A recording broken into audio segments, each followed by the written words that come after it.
Aleluia. Vamos continuar esse momento aqui de adoração. Canta mais uma vez já o refrão aí pra gente. Aleluia. Em ti ponho a minha esperança. Lembra, Senhor, de tua compaixão e do teu amor, e não olhes para os meus erros. Lembra, Senhor, de tua compaixão e do teu amor. Essa música, ela nasceu no momento de muita dor. O Espírito Santo me inspirou para falar isso para vocês. Eu estava no escuro, no quarto, triste, muito angustiado, porque eu estava sendo muito humilhado nessa época.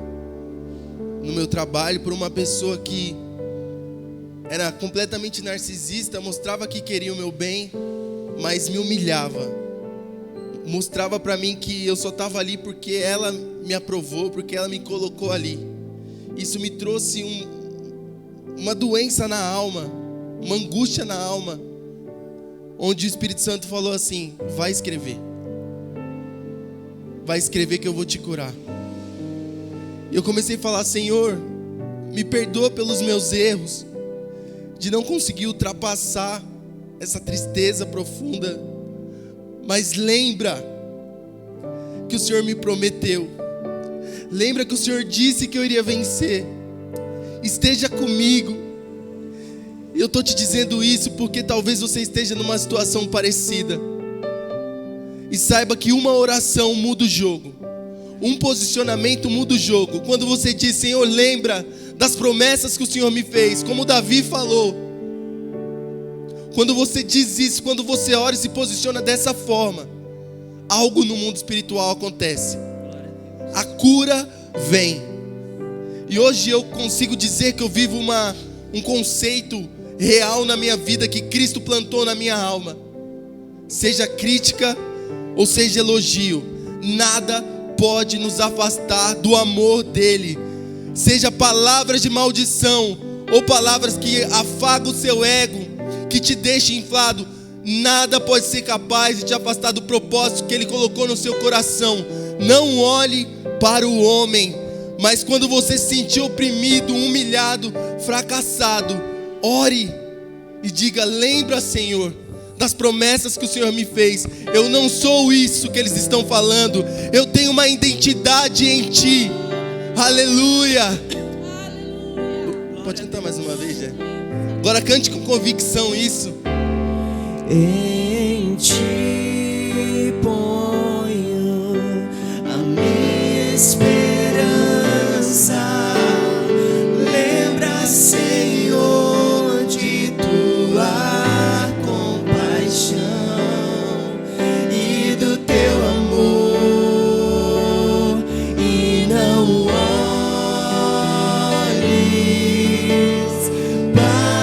meus erros. Lembra, Senhor, de tua compaixão e do teu amor. Eu creio em ti. Aleluia, aplauda o Senhor, ele é maravilhoso. Aleluia. Senhor Deus, nós te agradecemos, Senhor, por esta manhã rica e maravilhosa na tua presença, Pai. Eu peço, Senhor, para que esse momento de adoração continue, Pai, e que a tua palavra venha, Senhor, nos transformar nesse momento, Pai. Que o Senhor possa me usar assim como o Senhor falou comigo, Pai, na criação desse esboço, Senhor, para que a tua igreja seja abençoada. Em nome de Jesus, amém. Um novo mês se inicia e com ele um novo tema. Podem se assentar.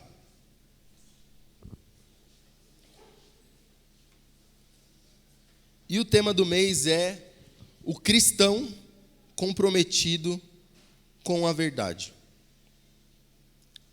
E é um tema que eu enxergo como difícil de pregar e muito difícil, hoje em dia, de viver. Hoje nós vemos uma escassez de cristãos verdadeiros, autênticos e genuínos. Quando a gente fala de cristão comprometido com a verdade, antigamente era até bobagem falar isso. Porque os cristãos, eles eram comprometidos de fato com a verdade. A gente vê com a corrupção dos bons costumes, a gente vê que até pessoas que se intitulam cristãos faltam com a verdade. Então é um tema muito, mas muito necessário. Todo cristão deve ser comprometido com a verdade, porque isso faz parte da essência do Evangelho. Na verdade, a verdade é o centro da Bíblia. Nós devemos amar a verdade, adorar a verdade, porque a verdade, ela não é algo, ela é alguém. A verdade é Jesus. Ele disse: eu sou o caminho, a verdade e a vida. Ninguém vem ao Pai senão por mim. E nós hoje nos deparamos com inversão de valores. Cristãos dizendo que é necessário que se atualize a Bíblia. Cristãos dizendo que é necessário modificar a verdade que está escrita. Cristãos que não dizem isso abertamente, mas que modificaram o Evangelho ao seu próprio prazer, criando uma falsa verdade e distorcendo a verdadeira verdade. Vamos abrir em Efésios 6,14, por favor.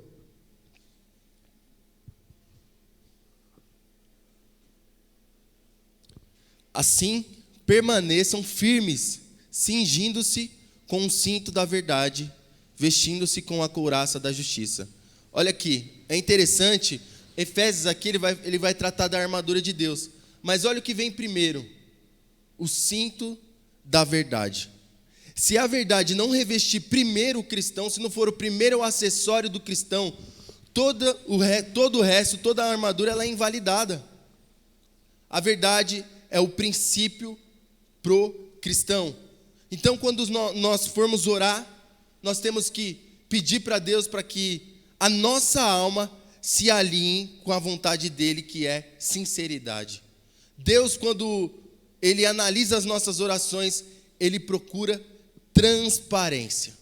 Deus procura verdade em nós. Então é necessário que nós coloquemos o cinto da verdade. Nós precisamos andar honestos com Deus. Amém? E a batalha entre verdade e mentira, ela é antiga. Ela vem lá do Éden. Quando o homem e a mulher pecam, primeiro eles acreditam numa inverdade.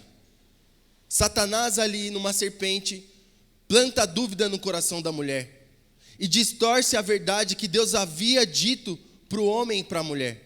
E a partir daquele momento, o homem, por acreditar naquela mentira, peca. Então essa é uma batalha antiga. Vamos para Gênesis 3:1.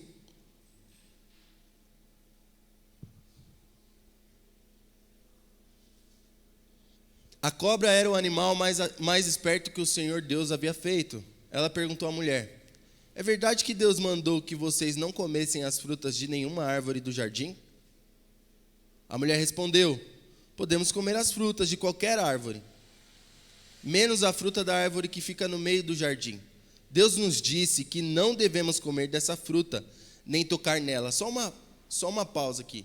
Aqui, Eva reafirma a verdade de Deus. Se fizermos isso, morreremos. Aqui, ela reafirma para a serpente a verdade de Deus. Só que a serpente, ela é astuta. Ela joga uma dúvida. Eva diz o que Deus disse. Até aqui, Eva está excelente. Próximo versículo. Mas a cobra afirmou: vocês não morrerão coisa nenhuma. Aqui começa a mentira. Próximo. Deus disse isso porque sabe que quando vocês comerem a fruta dessa árvore, os seus olhos se abrirão e vocês serão como Deus, conhecendo o bem e o mal. Então olha aqui um perigo. A falta de confiança da mulher em Deus fez com que ela acreditasse numa mentira. O cristão que não é verdadeiro, ele não só se torna um mentiroso, como é um sinal de que ele não confia em Deus. Se um cristão não é sincero, ele não depende de Deus. Porque esse foi o princípio da queda, a falta de confiança em Deus. A falta de confiança no que Deus havia dito e estabelecido fez com que Eva caísse, fez com que Adão caísse. Isso tem uma lição valiosa para nós. Em quem nós temos confiado? Qual o evangelho que nós temos vivido? O evangelho segundo a nós mesmos ou o evangelho segundo a verdade? Sabe por quê? Qualquer vento de doutrina é capaz de levar aqueles que estão confiando na mentira para qualquer lugar. E o lugar que leva, o mais famoso que leva, é a condenação. Aqui o preço foi muito alto, foi preço de condenação.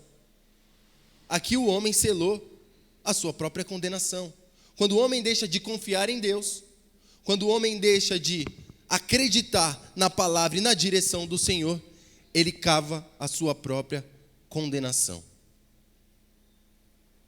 O que foi necessário para o perdão, para que a salvação fosse de volta dada ao homem? Um sacrifício puro, santo e verdadeiro. Jesus, ele morre pela humanidade. E ele nos dá a oportunidade de confiar novamente nele. Confiar novamente na verdade. Nós temos a oportunidade de confiar novamente na verdade. E aí nós podemos usufruir desse relacionamento transparente. Cristo não nos esconde nada.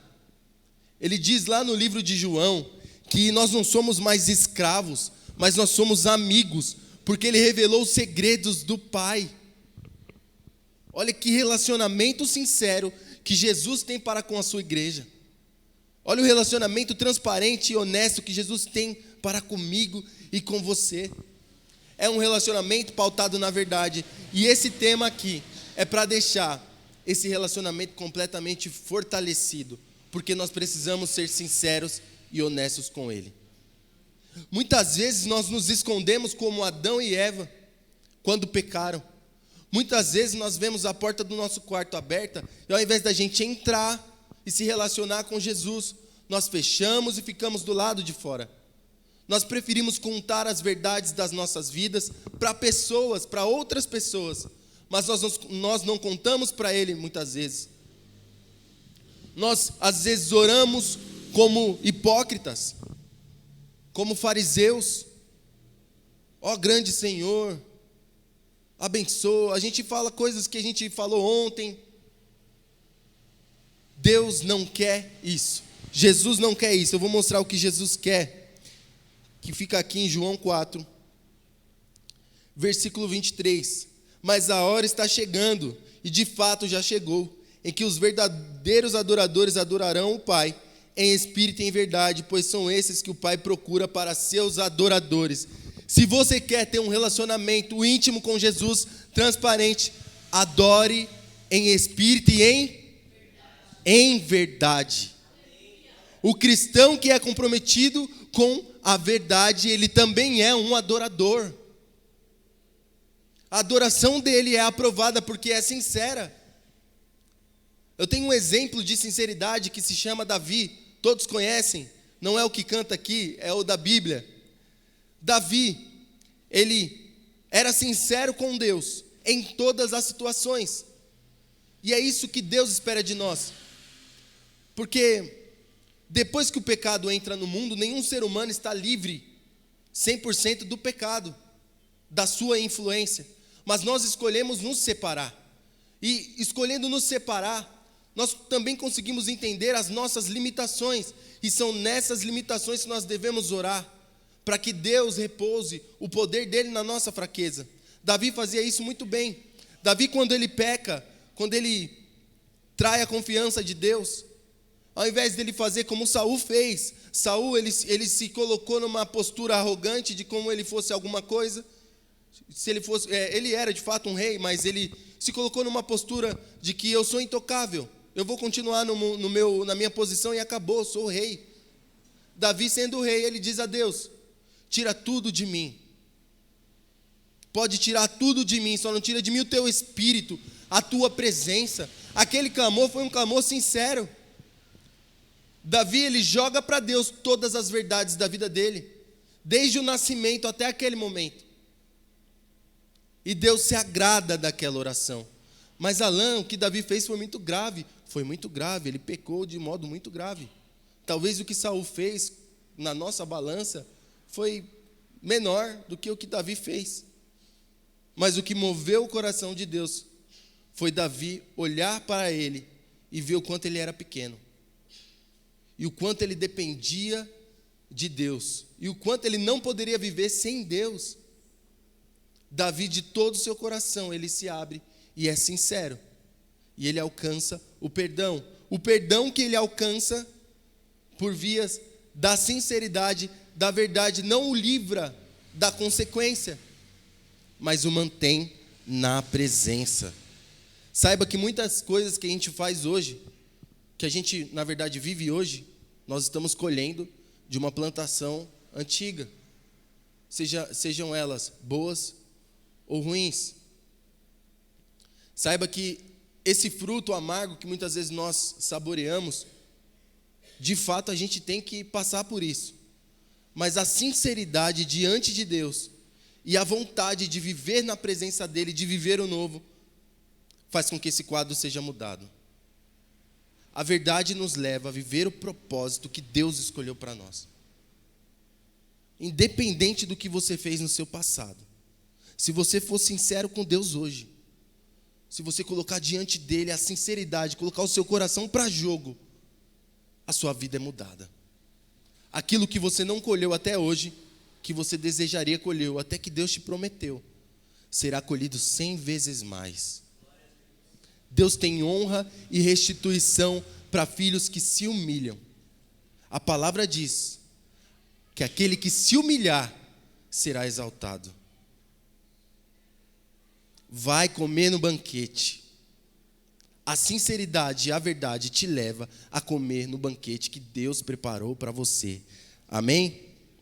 Então nós devemos adorar a Deus em espírito e em verdade. E a Bíblia ela vai nos mencionar um opositor. Esse opositor já foi falado aqui. Lá em Gênesis ele atuou e ele atua até hoje.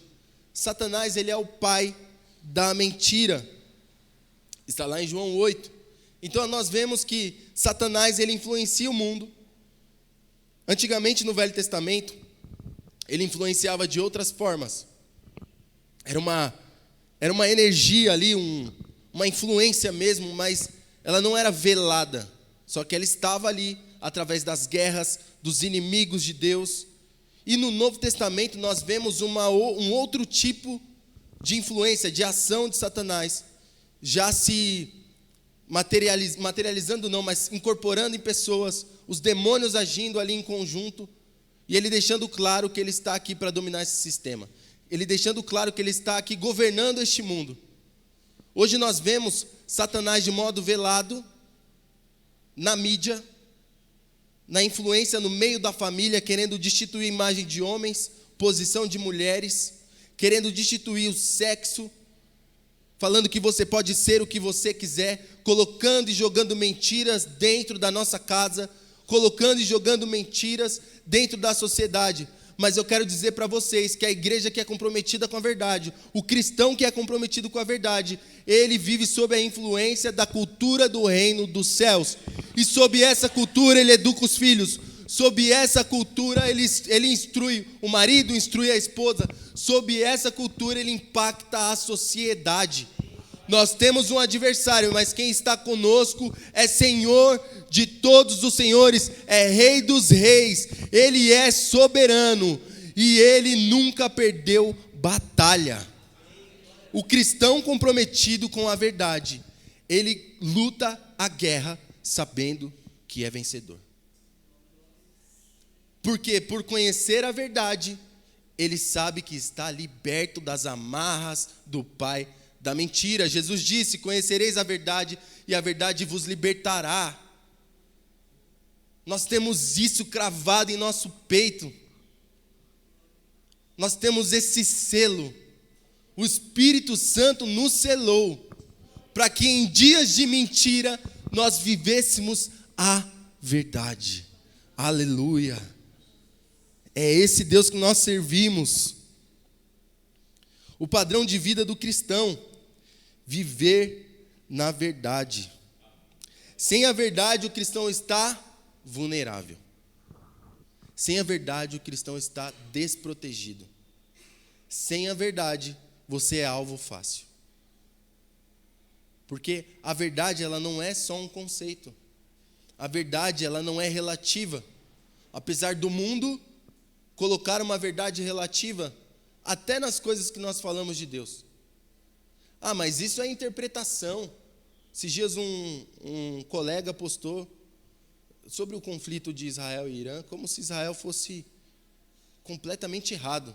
Só que esse colega é um irmão da fé. Eu chamei para conversar com algumas referências bíblicas. Eu falei: irmão, está distorcido. Esse texto aí está completamente distorcido. Isso aí é uma verdade relativa.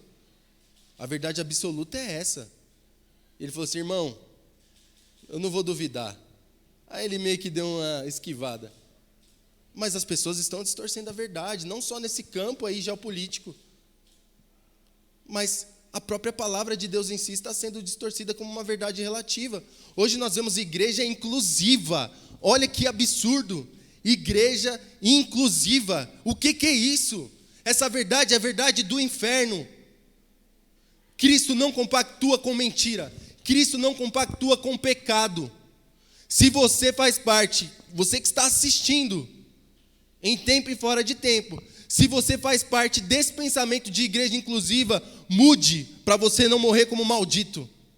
Porque aqueles que modificam a palavra de Deus trilhou um caminho, e é um caminho sem volta, que é o caminho da condenação e do inferno. Igreja não é inclusiva. Deus tem um molde, e o molde de Deus é a verdade. E um cristão que é comprometido com essa verdade, ele prega a verdade. Ele não aceita o que o mundo imputa. O mundo imputa verdades relativas, distorção de valores, mas nós não. Nós temos uma bandeira erguida, e o nome dessa bandeira é Jesus Cristo. Aleluia. Paulo, quando ele manda a segunda carta a Timóteo, ele orienta Timóteo a como ele vai fazer para combater os falsos mestres que estava tendo na igreja, dentro da igreja. E sabe qual é o conselho do Paulo? Pregue a palavra. Pregue o verdadeiro evangelho. Só isso. Isso é suficiente. Nós devemos fazer o suficiente. Pregar a palavra. Pregar a palavra de Cristo. Pregar o verdadeiro evangelho. Porque o cristão comprometido com a verdade, ele tem dentro de si essa missão. Eu devo pregar a palavra. O restante é com Deus. Aqueles que caluniam, aqueles que falam mal de Deus, aqueles que praguejam contra a igreja e que não se arrependem, eles terão com Deus. Não somos juízes ou donos da verdade. Não somos donos da verdade. Nós temos comprometimento com ela. Mas o dono da verdade se chama Jesus Cristo. E Ele aplicará no tempo certo o juízo sobre aqueles que não aceitaram a verdade. A nossa função é pregar em tempo, como Paulo falou para Timóteo, em tempo e fora de tempo. Vamos abrir em Salmos 15, 2. Só tem esse direito aquele... Vamos abrir no 1, pode pôr no 1, por favor. Ó Senhor Deus, quem tem o direito de morar no teu templo? Quem pode viver no teu santo monte? Só tem esse direito aquele que vive uma vida correta, que faz o que é certo e que é sincero e verdadeiro no que diz. Esse versículo a gente nem precisa pregar muito sobre ele. Ele é autoexplicativo. Quer ser salvo? Quer morar na presença de Deus? Quer viver na presença de Deus? Quer usufruir dessa presença maravilhosa? Faça o que é certo. Tenha uma vida correta. Seja sincero e verdadeiro no que diz. O Senhor está do lado de quem tem essas características. E aí nós podemos olhar para isso aqui e modular nossa vida. Nós devemos olhar para isso aqui e modular as nossas palavras, modular as nossas atitudes, as nossas ações. A partir desta modulação, nós teremos uma transformação de dentro para fora e o caráter de um cristão comprometido com a verdade será evidente. E quando esse caráter ele é evidente, quem nós mostramos? A verdade. E quem é a verdade? Jesus. Tem muita gente que monta esboços e monta pregações de modo incrível, mas não consegue viver atrelado à verdade, não consegue viver em conjunto com a verdade, andando lado a lado com ela. E essa pessoa, apesar de postar vídeos maravilhosos na rede social, pregando, dando palavras motivacionais, ela não evidencia Cristo, porque o dia a dia dela é mentira, ela fabricou o seu próprio testemunho, mas Jesus não aceita isso, Jesus não está de acordo com isso, Jesus está de acordo com isso aqui. Ah, não sei pregar, não sei cantar, só bato palma na igreja, tá, mas você faz o que é certo, você tem uma vida correta, você é sincero e verdadeiro no que diz, fique tranquilo que Jesus está com você, e a sua vida é uma pregação. O restante, ele ajusta. É detalhe. Não se apegue a talentos, porque talentos enganam. Habilidades enganam. Ou não. Há pessoas muito habilidosas e muito sinceras. Mas nós não conseguimos ver isso. E nós temos uma mania de fazer uma autocomparação. Eu não estou honrado por Deus porque eu não faço isso, eu não faço aquilo. Não. Você faz o que é certo, vive uma vida correta, é sincero, verdadeiro no que diz, fique em paz que o seu caráter é aprovado por Deus e Ele vai te usar. Fique na dispensação, abra o teu coração para ser usado por Deus, porque Ele vai repousar em você e vai te usar na sinceridade. Amém?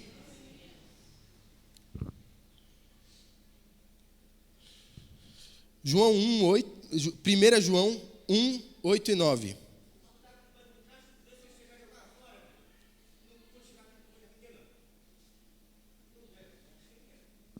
Misericórdia. Se dizemos que não temos pecados, estamos nos enganando e não há verdade em nós. Um cristão, ele tem que ser comprometido com confissão e arrependimento. Porque muitas pessoas montaram uma falsa postura de que por ser um líder religioso, ele não precisa se arrepender mais. Ele é santo, a postura dele é santa, ele é o centro do coração de Jesus. Está errado. Um cristão deve ser comprometido com o arrependimento, com a confissão de pecados, seja ele apóstolo, reverendo, seja ele o que for. Ele deve ser comprometido, e nós pecamos, nós falhamos, e o que nos santifica é o perdão. O que nos limpa é o perdão de Deus. Então essa também é uma verdade. Nós não somos ninguém. Ontem foi dito aqui, eu achei muito legal. Eu só estou aqui mais alto, só estou aqui posicionado mais alto que vocês, porque essa é a configuração onde eu vejo vocês e vocês me veem, mas não há diferença nenhuma entre eu e você. Nós somos todos iguais perante o Senhor. E o que o Senhor espera de mim é a mesma coisa que Ele espera de vocês. Sinceridade, verdade, compromisso com essa verdade. Amém? Destaque-se com a verdade. Olha o tempo que nós chegamos. Pastor, já vou encerrar, tá? Passou uns minutinhos aqui, mas já vou encerrar. Destaque-se com a verdade. Olha que tempo que a gente chegou, gente. Onde ser verdadeiro, onde falar a verdade, vira um destaque. Porque as pessoas estão de fato vivendo sob essa influência de entregar uma verdade relativa, de ocultar fatos, que também para mim se torna mentira. Quando você fala meia verdade, para mim é uma mentira. Vamos para Provérbios 12, 22.